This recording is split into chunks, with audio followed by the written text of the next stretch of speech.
Look what we have here. Now that's no ordinary garbage festering under the sun. That box contains something even less appetizing than a few discarded crusts and a pool of grease. It contains LaserDiscs. Now I don't need a scientific study to tell me that in 2025, there are 100 times more households in this country with pet guinea pigs than there are with LaserDisc players. This is just an observable fact. The LaserDisc era is long over. And if you're watching this, face the truth. You're a filthy scavenger looking for discs in putrid pizza boxes. Julia and Julia from 1987. Here's a forgotten LaserDisc of a forgotten film that I salvaged for a mere $1. You can tell from the Camelot Music special value sticker and the hole punch in the corner that this one spent some time on the clearance rack. I frequently go back to my days working at a video store and ask myself, which section would we have filed this movie? The bland cover art screams drama, but the tagline, "A love trapped between two worlds," indicates something more fantastic. Those scissors clue us in that they'll be used for violence, so maybe it's a thriller. But is it? Having watched it, the focus isn't on suspense. It's on the dreamlike state of the main character, or should I say characters. As the title indicates, there is more than one Julia.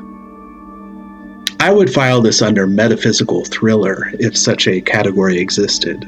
But yeah, never mind, we'll just file it under drama. Nothing about Julia and Julia is well defined.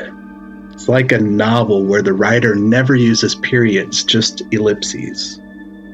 And maybe that's why it's a forgotten film. The opening scene introduces us to Julia, played by Kathleen Turner, and Paolo, played by Gabriel Byrne. It's a beautiful seaside wedding reception, and for some reason, Sting is there. Leaving the reception, the couple get into a horrific car accident.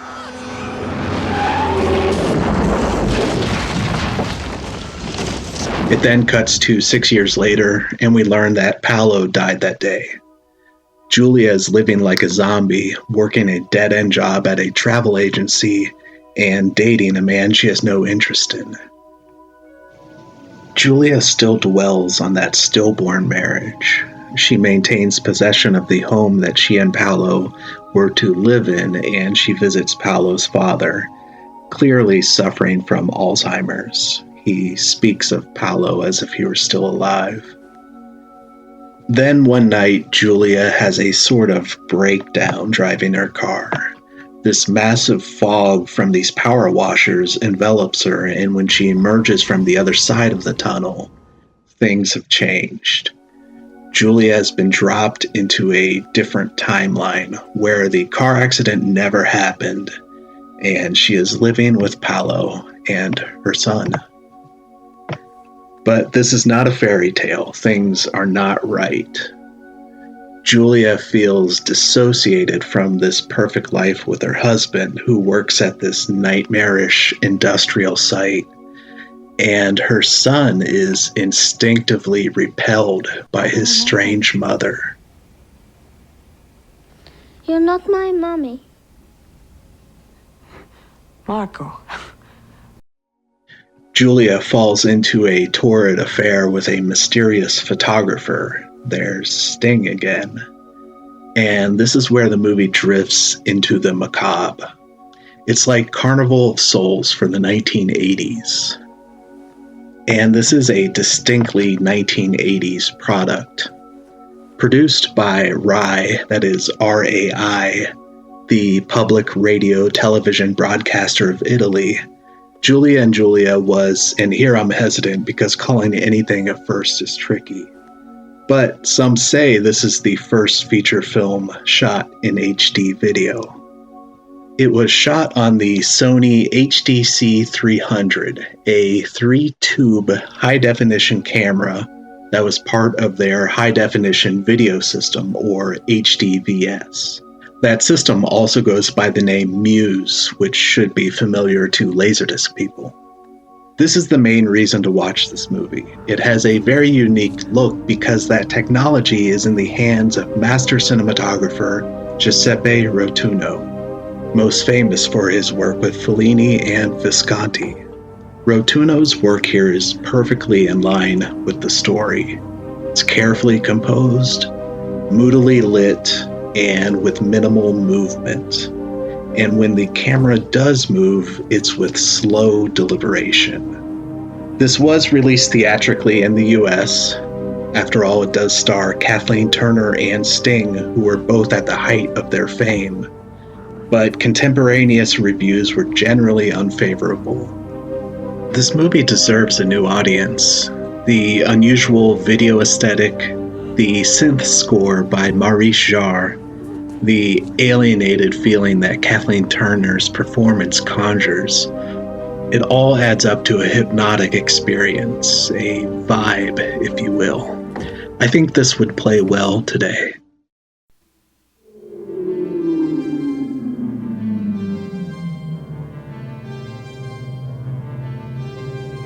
If you thought I was going to lighten the mood with the next movie, think again. You're both reaching an age where changes will occur in your attitude towards the opposite sex. The reason is to prepare you to be mothers and fathers. If you didn't become mothers and fathers, there wouldn't be babies and the human race would disappear. Nature can't allow that. So she equips each of us with a biological need to join together and create new life. And that is why, just as people get thirsty for water, they get thirsty for sex. Do you have any questions before I continue? This is Pin, a very unsettling psycho thriller from 1988. Or it's Pin, ...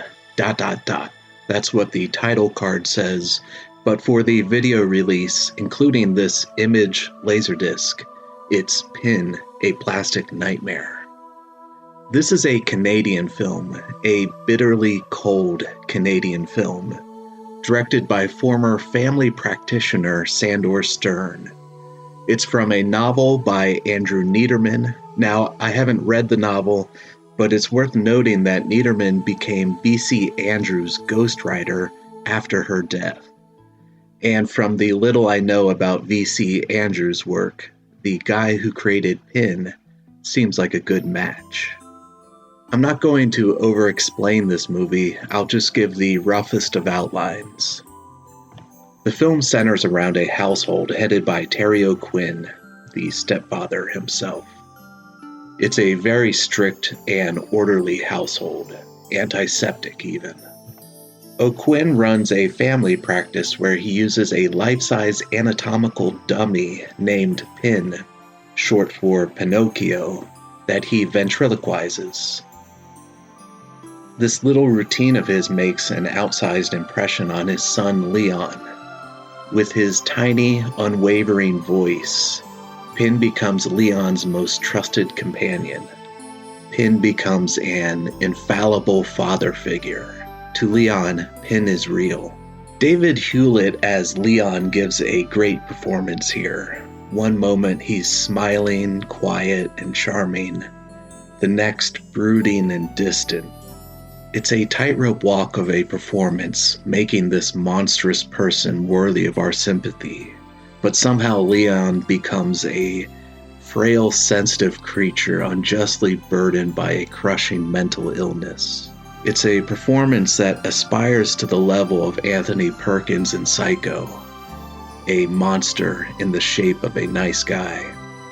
What makes the performance really work is that our nice guy monster is very funny too. You know what I hate? It's plastic.